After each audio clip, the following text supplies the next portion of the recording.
manque de race.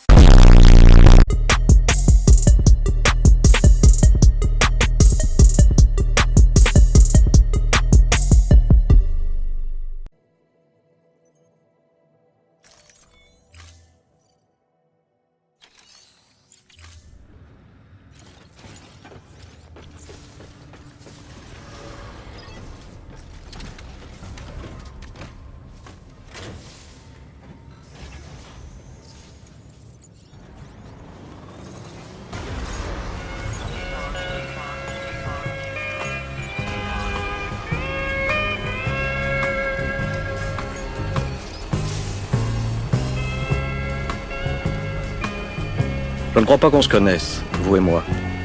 Mais je suis à peu près certain qu'on a bien dû se rencontrer quelque part, sur la route, dans un pays quelconque. Vous au volant de votre voiture, et moi dans la cabine de mon semi-remorque. Oui, je suis routier international. J'aime l'aventure, et j'ai roulé ma bosse aux quatre coins du monde. J'en ai passé des frontières, et bouffé des kilomètres de poussière, de boue ou de neige. À cette époque-là, je faisais la ligne sur l'autoroute de Californie. C'est là que m'est arrivée cette étrange histoire. Je venais de loin. Je conduisais depuis trop longtemps et la fatigue commençait à se faire sentir. J'hésitais à réveiller le copain qui dormait dans la couchette. Pour me tenir compagnie, j'avais branché le radiotéléphone de bord. Le mobilophone, comme on l'appelle aux États-Unis. C'est un appareil qui nous permet, à nous autres les routiers, de garder le contact et de nous entraider en cas de coup dur. Je venais à peine d'enclencher le canal 27 de la CBR, qui est notre fréquence habituelle, lorsque j'entendis, à travers la friture des ondes courtes, une petite voix lointaine qui parlait. Une petite voix d'enfant qui appelait. Allô? Allô, les routiers? Ici Teddy. Teddy Bear. M'entendez-vous? Ici Teddy. Répondez-moi.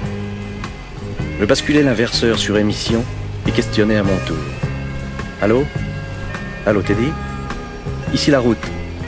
D'où appelles-tu? Que veux-tu? La voix du gamin répondit, un peu plus proche. Ici Teddy, j'appelle les routiers. Je t'entends Teddy, que veux-tu? Je suis tout seul, je m'ennuie, et je voudrais parler un peu avec vous. Je vous appelle avec le radiotéléphone de mon papa. Cet été, nous avons eu un très grave accident, et je suis toujours dans mon lit. Le docteur dit que je pourrai remarcher un jour et que ce sera sûrement très long. J'habite une maison tout près de l'autoroute. Je suis souvent seul le soir, car maman est serveuse dans un motel pour nous faire vivre. J'ai perdu mon papa dans l'accident qui a détruit son camion et qui m'a cloué au lit. Il m'emmenait de temps en temps pour les petites courses. Mais maintenant, il ne vient plus jamais de routier par ici.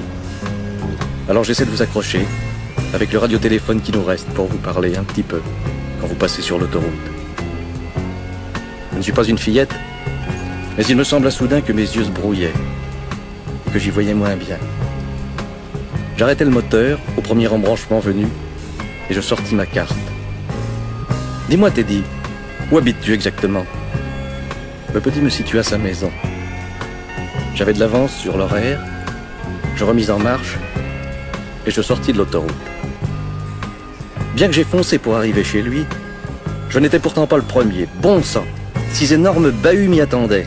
6 copains avaient entendu notre conversation et m'avaient devancé. D'autres arrivaient encore. Je réveillai mon coéquipier qui n'en croyait pas ses yeux. On est tous entrés. On a sorti Teddy de son petit lit et ce fut vraiment la fête. Chacun voulait le porter, l'asseoir derrière son volant, le cajoler. Le gosse rayonnait. On lui donnait un tas de bricoles qu'on avait dans nos cabines et puis il fallut bien penser à repartir. Je le remis dans son lit, après l'avoir embrassé une dernière fois. Je grimpai sur mon siège et je tirai le démarreur. J'ai vu plus d'un dur qui détournait la tête. On lui promit que chaque fois qu'on passerait sur l'autoroute, on klaxonnerait d'une certaine manière pour qu'il nous entende. On se quitta enfin. Je n'avais pas fait 3 kilomètres que le mobilophone crépitait à nouveau. C'était une autre voix, une voix émue de femme. Et elle disait « Allô, les routiers? Ici la maman de Teddy. Merci les gars. Vous êtes de braves types. Bonne route. Et que Dieu vous protège. » Je n'ai pas pu répondre un seul mot. J'ai coupé le radiotéléphone, et alors seulement, j'ai chialé. Oui, chialé comme un vrai môme.